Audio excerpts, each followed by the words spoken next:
Deep in the heart of a quiet meadow, a little firefly named Flicker lived with his family. Flicker loved lighting up the dark, but he had a problem. His light wasn't very bright. "I'll never be like the other fireflies," Flicker sighed as he watched his friends light up the meadow. His glow was soft and dim, barely visible in the vast night. One evening, feeling discouraged, Flicker flew far from home and found himself near a small house at the edge of the meadow. Through the window, he saw a cozy little room where a girl named Sophie was sitting on her bed, looking sad. Beside her was a tiny nightlight glowing faintly on the table.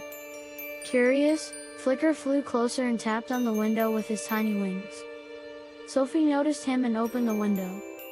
"Hello, little firefly," she said softly. "What brings you here?" Flicker blinked his dim light. "I saw your light and thought you might need a friend," he said shyly. Sophie smiled. "I do feel lonely sometimes. My nightlight is small, just like your light, but it helps me feel safe in the dark."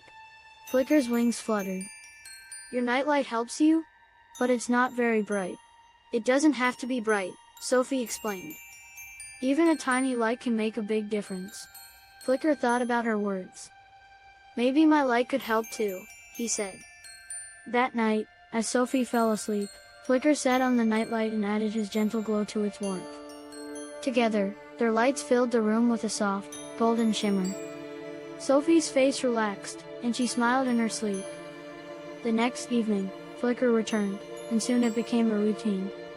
Every night, Flicker and the nightlight worked together to keep Sophie company. As the days passed, Flicker's confidence grew. One night, a storm rolled in, and the power in the house went out. Sophie woke up, frightened by the dark. "Where's my nightlight?" she whispered.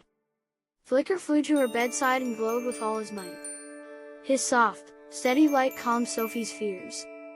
"Thank you, Flicker," she said, snuggling back under her blanket. From that day on, Flicker realized that his light, no matter how small, was special. It didn't need to be the brightest, it just needed to shine. And in Sophie's room, Flicker found his purpose, to be a little light in the dark, a friend when it was needed most.